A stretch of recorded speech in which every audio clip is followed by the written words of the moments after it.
चलिए अब इस चैप्टर का लास्ट डेरिवेशन वो है electric field due to uniformly charged thin spherical shell.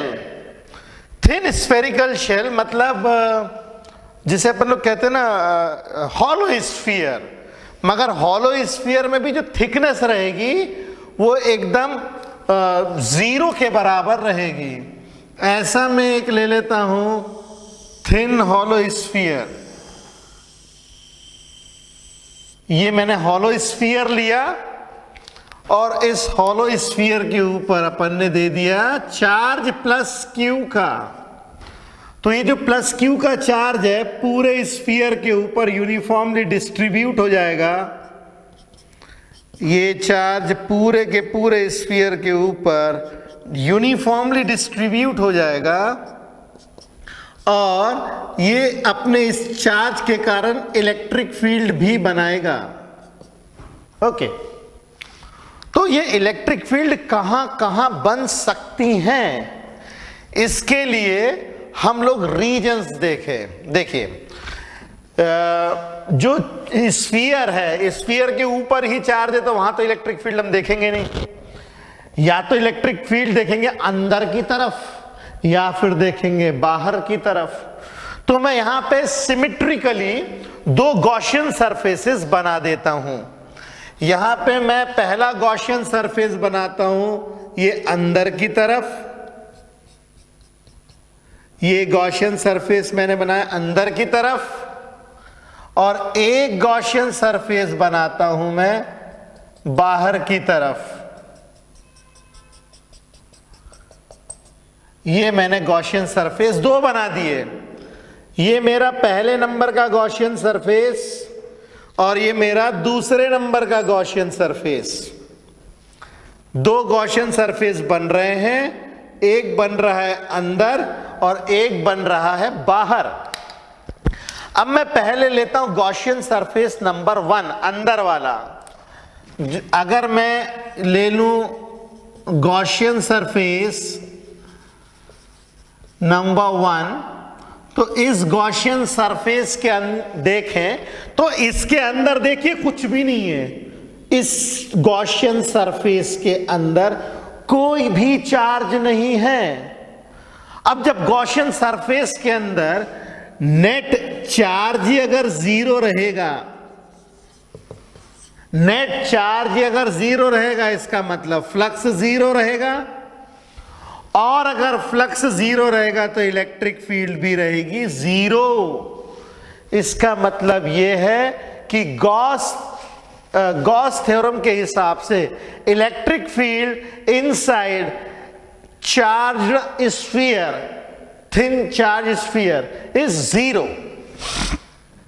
अब मैं लेता हूं गॉसियन सरफेस नंबर 2, ये ऊपर वाला Gaussian surface number 2। Gaussian surface number 2 मैं क्या करता हूं, यहां पे एक छोटा सा एरिया अपन लोग लेते हैं, जैसे हम हमेशा की तरह लेते हैं। यहां पे मैंने छोटा सा एरिया लिया है और ये जो छोटा सा एरिया है ना, इस छोटे से एरिया का जो साइज है वो है डेल्टा एस, और डेल्टा एस का जो डायरेक्शन है वो है ये जस्ट आउटवर्ड्स। मतलब ये ऐसा गॉसियन सरफेस होगा, उसका इस तरीके से डायरेक्शन। अब यदि हम फ्लक्स देखें या इलेक्ट्रिक फील्ड देखें कैसे निकलेगी बाहर, ये निकलेगी कुछ इस तरीके से,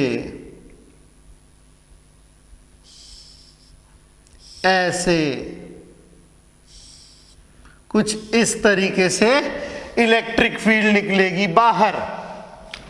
इलेक्ट्रिक फील्ड कुछ इस तरीके से बाहर निकलेगी और हम देख सकते हैं कि इलेक्ट्रिक फील्ड और एरिया का डायरेक्शन सेम है। ओके, तो अब इस केस में ये जो ऊपर वाला एनवलप है या ऊपर वाला जो गॉसियन सरफेस है, इसमें तो पूरा का पूरा जो चार्ज है वो तो ये पूरा का पूरा चार्ज क्यू ही आ गया, पूरा का पूरा चार्ज क्यू इसके अंदर में आ गया। तो अब हम लोग क्या करते हैं, इसके अंदर यदि गॉस लॉ लगाते हैं तो वही फॉर्मूला हर बार जो स्टार्ट होता है, delta phi is equal to E dot delta S, फिर ये आ जाएगा E delta S cos 0 degree, और ये आ जाएगा E delta S that is equal to delta phi. अब पूरा फ्लक्स से ये तो अगेन इंटीग्रेट करना पड़ेगा हमें। तो for entire flux integrating, for entire flux इसको अपन इंटीग्रेट करते हैं, इंटीग्रेटिंग, तो ये मिलेगा delta phi is equal to E delta S. अच्छा, हमने गॉसियन सरफेस भी सिमेट्रिकल बनाया तभी हम हैंडल कर पा रहे हैं, अदरवाइज तो हम हैंडल भी नहीं कर सकते। मतलब स्फीयर के ऊपर कोसेंट्रिक दूसरा स्फीयर, स्फीयर के अंदर कोसेंट्रिक एक और स्फीयर, तो सारे के सारे सिमेट्रिक बनाए तभी हम इसको एक्चुअल में खेल भी पाएंगे। ओके, तो अब जो है इसमें जब अपन इंटीग्रेट करेंगे तो ये तो मिल जाएगा flux and this will be equal to E, और ये मिलेगा डेल्टा एस का इंटीग्रेशन। और डेल्टा एस मतलब क्या, ये जो डेल्टा एस है ये मान लो अगर इसकी गॉसियन सरफेस की दूरी सेंटर से यदि r के बराबर है, सेंटर से इसके सेंटर से इसकी दूरी यदि r के बराबर है, रेडियस के बराबर है, तो वो आ जाएगा स्फीयर का, इस स्फीयर का आ जाएगा सरफेस एरिया, और स्फीयर का सरफेस एरिया होता है 4 पाई r स्क्वायर, और फ्लक्स होता है गॉस थ्योरम के हिसाब से charge upon epsilon naught that is equal to E times 4 pi r square. तो इलेक्ट्रिक फील्ड मिलेगी 1/4 pi r square charge upon epsilon naught. इसको हम लोग थोड़ा सा रीअरेंज करें तो 4 pi epsilon not q upon r का स्क्वायर। अब ये जो फॉर्मूला मिला है, ये फॉर्मूला अब आप देख सकते एग्जैक्टली पॉइंट चार्ज वाला फॉर्मूला है, exactly this formula is same as electric field due to point charge. अगर वेक्टोरली लिखें तो इसको हम ऐसे लिख सकते हैं, E is equal to 1/4 pi epsilon not Q upon R square, R का यूनिट वेक्टर, इसको अगर हम लोग वेक्टोरली लिखे तो। अच्छा, अब इसमें सोचने वाली बात यह है कि स्फीयर का फॉर्मूला, स्फीयर के लिए कोई खास फॉर्मूला हम बना ही नहीं रहे हैं। इसका मतलब यह है कि स्फीयर को आप पॉइंट चार्ज ही मानो, स्फीयर पे आपने जितना चार्ज दिया है उसको आप ऐसा एज्यूम कर सकते हो कि वो पूरा का पूरा पॉइंट चार्ज उसके सेंटर के ऊपर रखा हुआ है। मतलब it appears as if the entire charge given on sphere is concentrated at its center। तो अपन इसमें लिख सकते हैं it appears as if entire charge is concentrated, entire charge on sphere is concentrated at its center। इसका मतलब ये कि sphere को आप स्फीयर के जैसा मान के ही ना चलो, स्फीयर का पूरा चार्ज उसके सेंटर पे रखो और हटा दो स्फीयर, बस सिंपल सी बात। मतलब जब भी कभी स्फीयर के करस्पॉन्डिंग कोई क्वेश्चंस आते हैं तो वो क्वेश्चन पॉइंट चार्ज के जैसे ही माने जाएंगे, उसमें कोई भी अंतर नहीं है। स्फीयर के कारण, स्फीयर के ऊपर यदि आप चार्ज दे देते हो तो स्फीयर का चार्ज आप हटा के, स्फीयर का चार्ज आप उसके सेंटर पे रख दो और उस स्फीयर को आप हटा सकते हैं, कोई दिक्कत नहीं है। ठीक है, तो ये एग्जैक्टली पॉइंट चार्ज के जैसा हो गया है। हाँ, अब इस चीज के अंदर में एनालिसिस ये है कि यदि मेरे पास कोई स्फेरिकल शेल है और स्फेरिकल शेल को मैं चार्ज दे देता हूं तो उसके कारण क्या होगा, वो चार्ज के कारण अंदर इलेक्ट्रिक फील्ड हमेशा जीरो रहेगी। और इस कॉन्सेप्ट को हम लोग इस्तेमाल करते हैं इलेक्ट्रोस्टैटिक शील्डिंग के लिए। इलेक्ट्रोस्टैटिक शील्डिंग के लिए हम लोग इस कॉन्सेप्ट को इस्तेमाल करते हैं, जिसमें हम लोग अगर किसी मेटालिक बॉडी को चार्ज दे दें तो उस मेटालिक बॉडी को चार्ज देने के बाद इस मेटालिक बॉडी के अंदर इलेक्ट्रिक फील्ड कभी पहुंच नहीं सकती है, न तो एक्सटर्नल न तो इस बॉडी के कारण। ओके, तो जल्दी से जल्दी आप न्यूमेरिक इस डेरिवेशन को लिखिए, फिर हम इसके ऊपर बेस्ड न्यूमेरिकल्स करते हैं।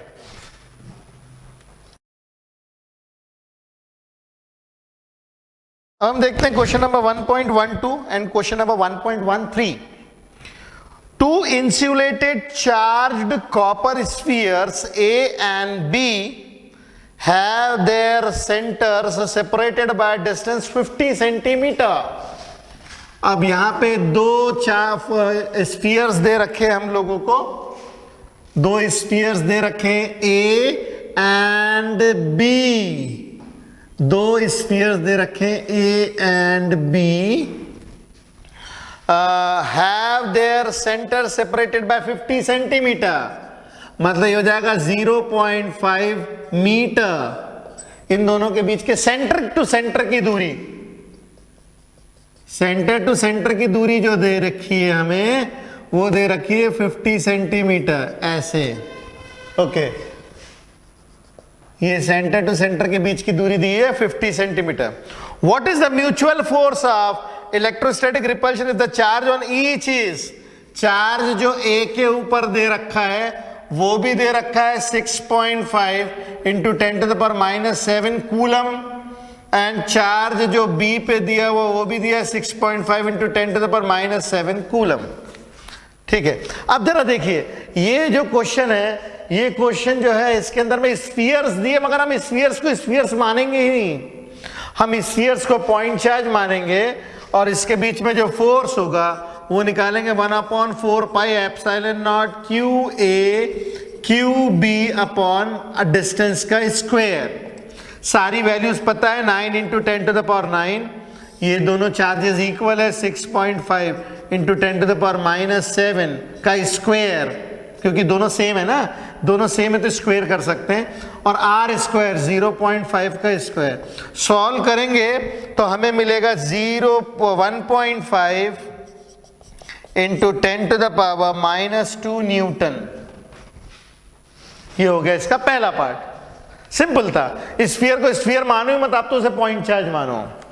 इसके बाद में उसी का दूसरा क्वेश्चन बोल रहा है, what is the force of repulsion on each sphere, each sphere is charged double the above amount। Charge अब हम डबल कर देंगे, अब हम चार्ज डबल कर देंगे। ये इसका A पार्ट था, इसी का B पार्ट अगर देखें तो इसके B पार्ट में बोल रहा है चार्ज डबल कर दो, चार्ज डबल कर दो मतलब 6.5 का डबल हो जाएगा 13 इंटू 10⁻⁻7 कूलम। चार्ज A के ऊपर भी इतना ही, चार्ज B के ऊपर भी इतना ही, डबल कर दिया charge, and the distance between them is halved. अब डिस्टेंस इसके बीच में आधा कर दिया, मतलब 0.25 मीटर। तो अब इसके बीच में जब हम फोर्स निकालेंगे तो वही 1/4 pi epsilon not Q1 Q2 upon QA QB upon distance का स्क्वायर। सारी वैल्यूज पता है, रखेंगे तो हमें आंसर आ जाएगा 0.24 न्यूटन। ओके, क्वेश्चन का बेसिक आइडिया ये है कि स्फीयर बोले तो भी आप स्फीयर मत मान के चलो, आप तो उसे पॉइंट चार्ज मान करके चलो।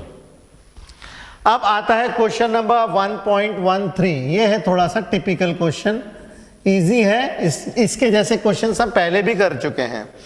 अब ये बोल रहा है, suppose the spheres of A and B in exercise 1.12 have identical sizes। मान लीजिए दोनों स्फीयर जो आइडेंटिकल साइजेस के हैं, स्फीयर A और स्फीयर B आइडेंटिकल साइजेस के हैं, and the third sphere of same size but uncharged, यहां पे चार्ज जो ए के ऊपर दिया हुआ है 6.5 into 10 to the power minus 7 coulomb, B के ऊपर दिया है 6.5 into 10 to the power minus 7 coulomb. ये इसी क्वेश्चन का एक्सटेंडेड वर्जन है। अब ये जो तीसरा स्फीयर है, ये जो तीसरा स्फीयर है सी वाला, इसके ऊपर कोई भी चार्ज नहीं है। ये सी वाले स्फीयर जो है ये बिना चार्ज का स्फीयर है। अब ये बोल रहा है अनचार्ज है, is brought in contact with first and in contact with the second and finally removed. पहले जब अपन ने ए को सी के साथ में टच किया, ए को जब हमने सी के साथ टच किया, तो जब ये चार्ज आपस में रीडिस्ट्रीब्यूट करेंगे और आधा आधा बांट लेंगे, तो चार्ज जो अब ए के ऊपर रहेगा नया वाला, this will be equal to charge A के ऊपर प्लस चार्ज सी के ऊपर डिवाइडेड बाय 2। चार्ज ए के ऊपर कितना है 6.5 into 10 to the power minus 7 coulomb plus 0 divided by 2। इसको सॉल्व करेंगे तो मिल जाएगा 3.25 into 10 to the power minus 7 coulomb. अब अपन ने क्या किया, सी को रिमूव, सी को वहां से हटाया और बी के साथ टच किया। Now C is touched with B. अब मैंने सी को क्या किया, उसको टच किया मैंने बी के साथ में, तो जो नया चार्ज आएगा बी के पास वो भी आधा आधा बांट लेंगे क्योंकि बराबर साइज के स्फीयर्स है। पहले ए और सी ने आधा आधा बांट लिया, सी के पास तो कुछ था ही नहीं, मगर अब सी के पास इतना चार्ज आ चुका है क्योंकि रीडिस्ट्रीब्यूशन ऑफ चार्ज हुआ, तो सी के पास इतना चार्ज आ चुका है। तो जब आप बी के ऊपर नया चार्ज लेंगे तो सी का जो चार्ज है ये वाला और जो बी का चार्ज है वो भी आधा आधा बढ़ जाएगा। Charge on B plus charge on C जो नया वाला है डिवाइडेड बाय 2, क्योंकि यही चार्ज जो है सी के ऊपर नया वाला चार्ज के बराबर था। तो ये आ जाएगा 6.5 into 10 to the power minus 7 plus 3.25 into 10 to the power minus 7 divided by 2। इसको सॉल्व करेंगे तो हमें मिलता है 4.875 into 10 to the power minus 7 coulomb. अब अपन ने क्या किया, सी को सिस्टम से गायब कर दिया। अब क्वेश्चन में जैसे लिखा हुआ है, पहले ए से टच किया, फिर बी से टच किया and finally remove from both. ठीक है, सी इज रिमूव्ड, सिस्टम से अपन ने सी को गायब कर दिया। अब ए और बी को हमने दोबारा से एक दूसरे के नजदीक लेकर के आए, ए और बी को नजदीक लेकर के। अब ए के ऊपर नया चार्ज कितना है, ए के ऊपर नया चार्ज है 3.25 into 10 to the power minus 7 coulomb और बी के ऊपर नया चार्ज है 4.875 into 10 to the power minus 7 coulomb. और उन दोनों को अब हमने उठा करके रख दिया वापस से 0.5 सेंटीमीटर के डिस्टेंस के ऊपर। अब जो नया फोर्स होगा F dash will be equal to 1/4 pi epsilon not QA dash QB dash upon R का स्क्वायर। सारी वैल्यूज पता है, अगेन हमारे पास 9 into 10 to the power 9, 3.25 into 10 to the power minus 7 into 4.875 into 10 to the power minus 7 divided by distance 0.5 का square. इसको solve करेंगे तो हमें मिलेगा 5.7 into 10 to the power minus 3 newton. अब वैसे ये क्वेश्चंस तो डायरेक्ट कूलम्स लॉ के ऊपर बेस्ड है, मगर इस क्वेश्चन में सिर्फ आपको इतना ध्यान रखना है, इस स्फीयर को हमें इस स्फीयर के जैसा ट्रीटमेंट ही नहीं देना है। हम तो इस स्फीयर को हटाओ और पॉइंट चार्ज, स्फीयर का पूरा चार्ज उसके पॉइंट पे मान करके चलो, और इसी तरीके से हमें क्वेश्चंस हैंडल करने होंगे इस स्फीयर के करस्पॉन्डिंग। अब ये स्फीयर चाहे हॉलो हो चाहे ये सॉलिड हो, इससे हमें कोई लेना देना नहीं है। ओके, तो जल्दी जल्दी अब इस क्वेश्चन को कीजिए, फिर आगे 2 क्वेश्चन और करेंगे हम।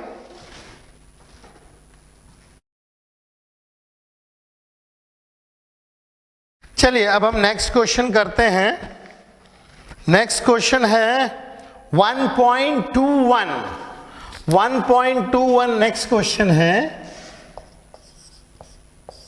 Question number 1.21 A conducting sphere of radius 10 centimeter has an unknown charge.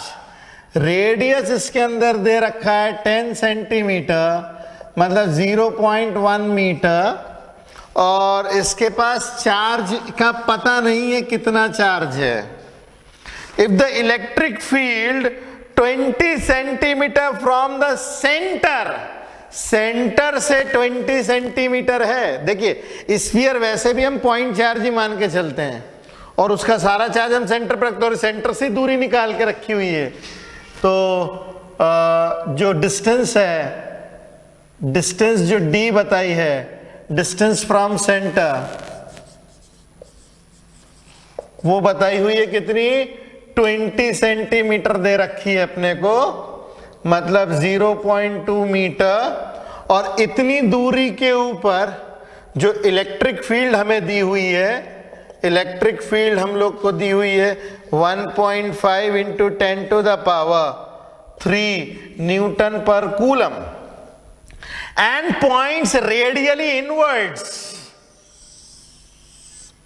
अब जो उसकी इलेक्ट्रिक फील्ड है अंदर की तरफ आ रही है, ये ऐसे, ये ऐसे, ये कुछ इस तरीके से इलेक्ट्रिक फील्ड हमने इसको दे रखा है. तो सीधी सी बात है अगर अंदर की तरफ आ रही तो इसके ऊपर हमने निगेटिव चार्ज दे रखा है, तभी तो इलेक्ट्रिक फील्ड भाई अंदर की तरफ आ रही है. अगर इलेक्ट्रिक फील्ड अंदर की तरफ आ रही है इसका मतलब निगेटिव चार्ज है. अब इसका जो रेडियस दे रखा है स्फीयर का रेडियस, ये हमारे पास दिया 0.1 मीटर और ये जो डिस्टेंस है जहां पे अपने को इलेक्ट्रिक फील्ड दे रखी है वो है 0.2 मीटर और यहां पे हमें इलेक्ट्रिक फील्ड दे रखी है कितनी 1.5 into 10 to the power 3 newton. Correct. इस दूरी के ऊपर इलेक्ट्रिक फील्ड हमें दे रखी है 1.5 इंटू 10 टू द पावर 3, वो भी अंदर आती हुई इलेक्ट्रिक फील्ड. इलेक्ट्रिक फील्ड जो है अंदर आती हुई.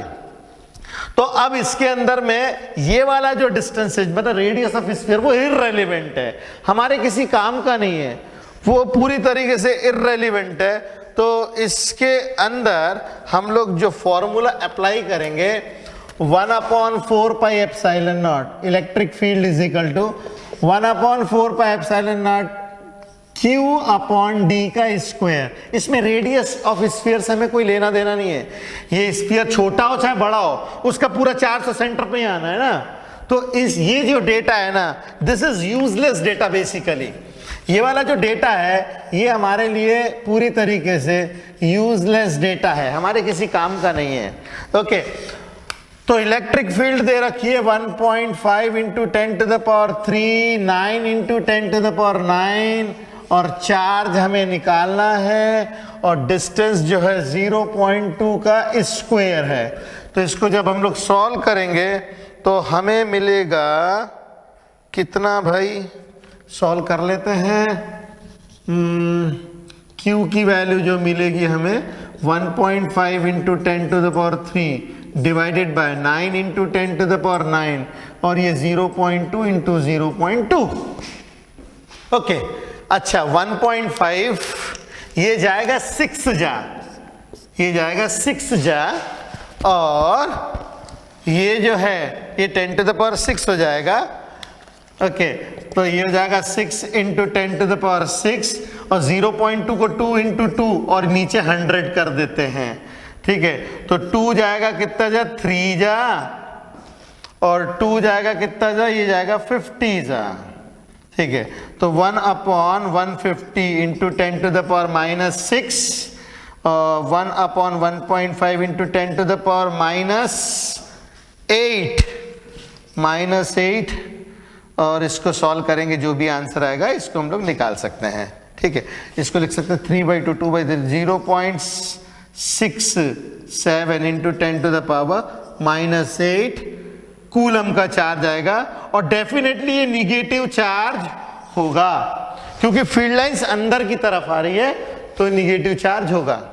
ओके. तो ये भी इजी था। आपको स्फीयर के क्वेश्चंस में तो टेंशन ही नहीं लेनी, क्योंकि स्फीयर एक्चुअल में स्फीयर पॉइंट चार्ज ही है। ओके, इसके बाद हम नेक्स्ट क्वेश्चन देखते हैं।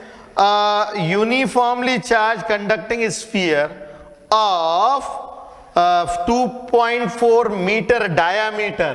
Question number 1.22। एक स्फीयर है जिसका डायामीटर उसने बताया है 2.4 मीटर। ओके, है surface charge density of 80, surface charge density दी हुई है 80 माइक्रोकूलम पर metre square. Find the charge on the sphere. Okay, तो देखिए सरफेस चार्ज डेंसिटी जो होती है वो होती है चार्ज पर यूनिट एरिया। तो ये होता है charge per unit area is equal to 80 micro coulomb per metre square. Okay, अब इस यूनिट की लिखने की जरूरत नहीं है, माइक्रो हमने हटा दिया है।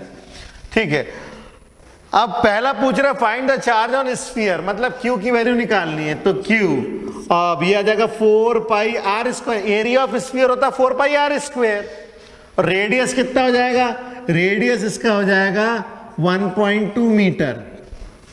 1.2 का square is equal to 80 into 10 to the power -6। अब इसको हम लोग सॉल्व करके चार्ज निकाल सकते हैं बड़े आराम से। ओके, इसी का बी पार्ट है, what is the total electric flux leaving the surface of the sphere. अब वो बोल रहा है इलेक्ट्रिक फ्लक्स कितना होगा। ठीक है, तो इलेक्ट्रिक फ्लक्स जो है उसको निकालने के लिए हमारे पास में एक फॉर्मूला है, और वो है electric flux is equal to charge upon epsilon not. Electric flux का फॉर्मूला होता है चार्ज अपॉन एप्सिलॉन नॉट। अब चार्ज हमारे पास है और एप्सिलॉन नॉट की वैल्यू भी हमारे पास में होती है 8.85 इंटू 10 टू द पावर -12। तो ये दोनों वैल्यूज है, तो हम लोग ये फ्लक्स भी निकाल सकते हैं आराम से। थोड़े बहुत कैलकुलेशंस प्लीज आप भी कीजिए। चलिए अब देखते हैं नेक्स्ट क्वेश्चन, एग्जाम्पल 1.13। इस एग्जाम्पल में बोल रहे हैं an early model of an atom considered to have a positively charged point nucleus of charge Zd surrounded by the uniform density of negative charge up to the radius r. The atom as a whole is neutral. For this model, what is the electric field at a distance r from the nucleus? देखिए इसमें बता रहा है कि एक हमारे पास में एटम है और इस एटम के अंदर में पॉइंट साइज का न्यूक्लियस है, और इस पॉइंट साइज के न्यूक्लियस के अंदर जो चार्ज है, चार्ज इनसाइड न्यूक्लियस, न्यूक्लियस के अंदर चार्ज है प्लस Ze। यहां पे Z रिप्रेजेंट कर रहा है एटॉमिक नंबर या फिर नंबर ऑफ प्रोटॉन्स। ये बता रहा है एटॉमिक नंबर या नंबर ऑफ प्रोटॉन्स, और E मतलब इलेक्ट्रॉनिक चार्ज। और वो कह रहा है कि जो निगेटिव चार्ज है इसके ऊपर तो अपने पास में पॉजिटिव चार्ज हो ही गया प्लस Ze, और निगेटिव चार्ज जो है यूनिफॉर्मली डिस्ट्रीब्यूटेड है through out the atom. Negative charge distributed है थ्रू आउट द एटम, और इस एटम का जो रेडियस है वो रेडियस हमें बताया जा रहा है कैपिटल R के बराबर। रेडियस हमें बताया है कैपिटल R। अब क्वेश्चन में ये पूछ रहा है, अच्छा ये जो निगेटिव चार्ज इसके अंदर है, total negative charge inside atom जो है, total negative charge inside atom जो है वो है -Zd, मतलब atom as a whole neutral है, बस पॉजिटिव चार्ज न्यूक्लियस के ऊपर, पॉइंट के ऊपर कॉन्सेंट्रेटेड, और निगेटिव चार्ज पूरी तरीके से बिखरा हुआ है। अब वो बोल रहा है for this model what is the electric field at a distance r from the nucleus. Distance r के ऊपर आप इलेक्ट्रिक फील्ड बताओ। अब ये डिस्टेंस r है कहां? ये डिस्टेंस r हो सकता है रेडियस ऑफ एटम से कम, या ऐसा भी हो सकता है कि distance r radius of nucleus से बड़ा हो, एटम से बड़ा हो। मतलब ये r ऐसा भी हो सकता है या r ऐसा भी हो सकता है। इसके करस्पॉन्डिंग दो केसेस बनते हैं।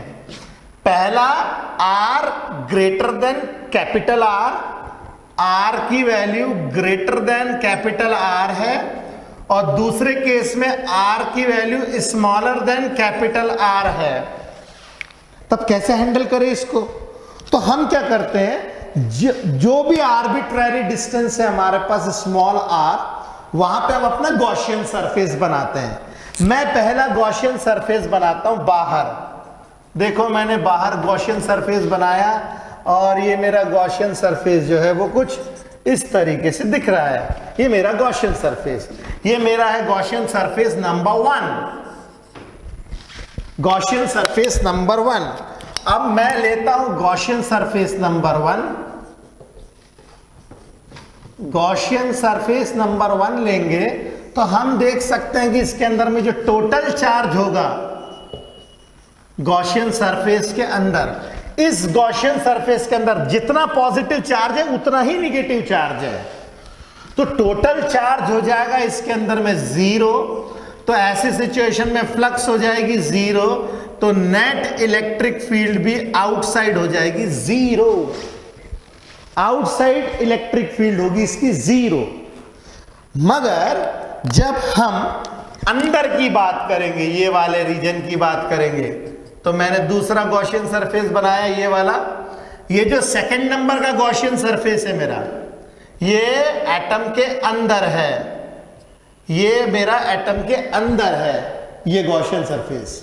अब इस गॉसियन सरफेस के अंदर, अंदर वाले गॉसियन सरफेस में पॉजिटिव चार्ज तो पूरा पूरा है, पॉजिटिव चार्ज तो पूरा पूरा है, मगर निगेटिव चार्ज पूरा नहीं है। निगेटिव चार्ज Z ही है इतने में, तो इतने में तो कम ही होगा ना। वो कितना होगा हमें निकालना पड़ेगा।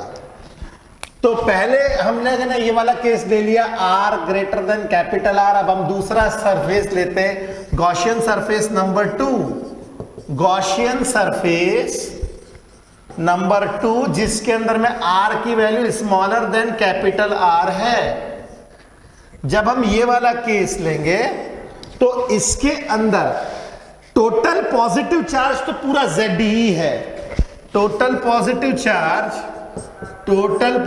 चार्ज इसके अंदर में जो आएगा वो आएगा प्लस ZE, मगर total negative charge minus ZE नहीं है, क्योंकि टोटल निगेटिव चार्ज पूरे इसके अंदर में माइनस ZD है।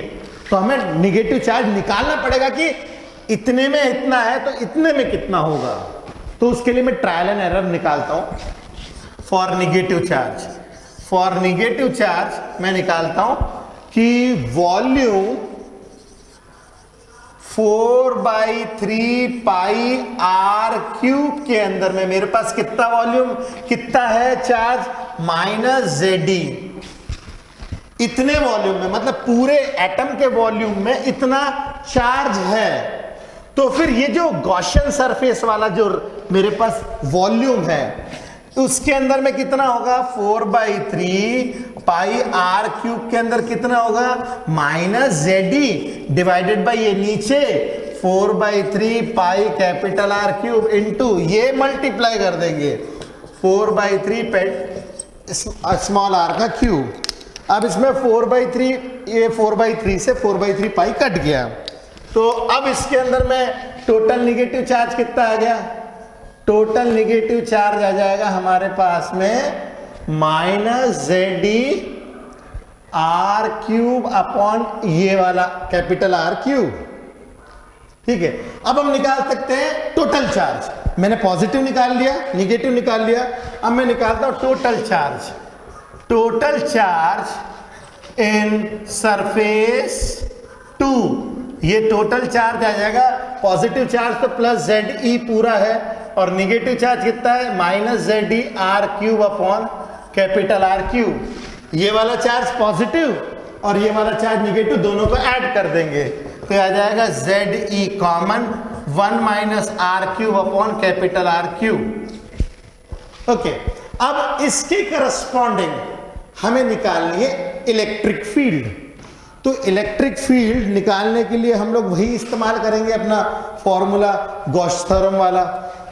हर जगह पे अपने delta phi is equal to E dot delta S और इसके बाद delta phi is equal to E delta S cos 0 degree, क्योंकि इस सरफेस का एरिया का डायरेक्शन ये, ठीक है, और फ्लक्स का डायरेक्शन भी यही, इलेक्ट्रिक फील्ड का भी यही। तो यह जाएगा E delta S delta phi. अगर इंटीग्रेट करेंगे हम लोग, इंटीग्रेट करेंगे तो phi will be equal to E delta S. Delta S का इंटीग्रेशन होगा 4/3 pi R, 4 pi R square, 4 pi small R का स्क्वेयर। ठीक है, अब अपने पास में फ्लक्स होता है charge upon epsilon naught. Charge upon epsilon not is equal to E 4 pi R का स्क्वेयर। ओके, अब चार्ज मेरे पास कितना है, ये इतना, तो मैं थोड़ी सी स्पेस कम है तो मैं यहां लिख देता हूं। चार्ज की जगह पे हम लिखेंगे, चार्ज की जगह लिखेंगे Z E 1 minus R cube upon capital R cube, that will upon epsilon not is equal to electric field E into 4 pi R square. तो इलेक्ट्रिक फील्ड आ जाएगा Z E upon epsilon not 4 pi R square 1 minus R cube upon capital R cube. R square को अगर मैं bracket के अंदर ले जाऊं तो मुझे मिलेगा Z E upon 4 pi epsilon not 1 upon R square minus R upon R का क्यूब। ये अपने को मिलेगी इलेक्ट्रिक फील्ड।